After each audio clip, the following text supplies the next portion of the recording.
আসসালামু আলাইকুম এভরিওয়ান। তো সবাইকে জানাই ঈদের অনেক অনেক শুভেচ্ছা এবং ভালোবাসা।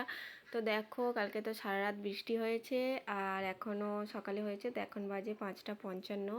তো বৃষ্টি হয়েছে যেহেতু পাইপলাইনের কাজ হয়েছিল, তো পুরো রাস্তা একদম কাদাতে ভর্তি হয়ে গেছে। তো এক মাস রোজা রেখে ঈদের দিন যদি বৃষ্টি হয়, মনটা সবারই খারাপ হয়ে যায়।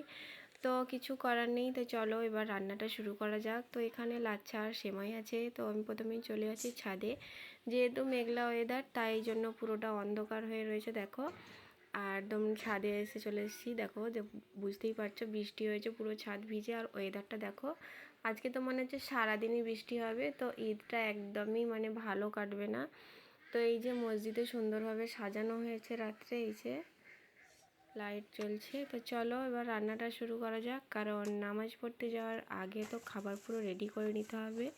তো এখানে দেখো, এখানে লাচ্ছা আছে 2 প্যাকেট আর সেমই আছে।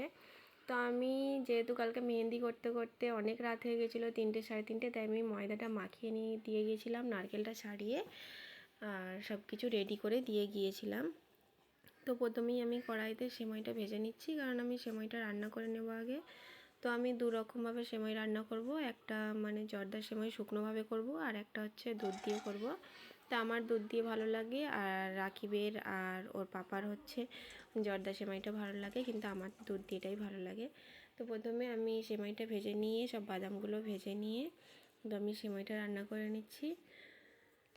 তো ঈদের দিন তোমাদের সবার কেমন কাটলো সেটা অবশ্যই কমেন্টে জানিও, আর কার কার ওখানে বৃষ্টি হচ্ছে সেটাও কমেন্টে জানিও। এদিকে সেমাইটা রান্না হোক, চলো দুধটা আমি গরম করে নিই, কারণ দুধ সেমাই করব আমি। তো দুধটা আমি গরম করতে দিয়েছি, আর এইদিকে দেখো একদম ঝুরঝুরে সেমাই আমার রান্না হয়ে গিয়েছে। তো এটা হচ্ছে রাকিব আর ওর পাপার ফেভারিট একদম, আর এইটা হচ্ছে আমার। তো আমি এর মধ্যে দিয়েছি বাদাম, এলাচ আর সামান্য কাস্টার্ড পাউডার, সব কিছু দিয়ে সুন্দরভাবে আমি সেমাইটা রান্না করেছি। দেখেই তো একদম আমার তো লোভ লেগে যাচ্ছে।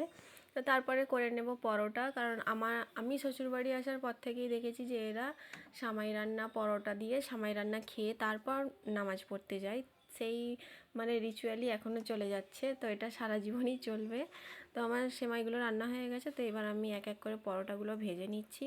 তো একাকেই করতে হবে সব কিছু, মানে হাতে হাতে কাজ করার মতো কেউই নেই। আগে তাও মানে তোমাদের দাদাভাই হাতে হাতে মানে পরোটাটা সেঁকে দিত, এখন তাও করছে না। এই হচ্ছে আমাদের ঈদের সকালের রেসিপি। বা দেখো তোমাদের কি হয় সকালে ঈদের দিনে, কি রেসিপি হয় সেটা কিন্তু কমেন্টে জানিও। তো তারপরে এরা দুজনে রেডি হয়ে নিয়েছে একদম। তো যেহেতু আমাদের এখানে 8:15 জামাত দাঁড়াবে, তো তার জন্য এরা সকালবেলা গোসল টোসল করে নিয়ে তাড়াতাড়ি রেডি হয়ে গিয়েছে।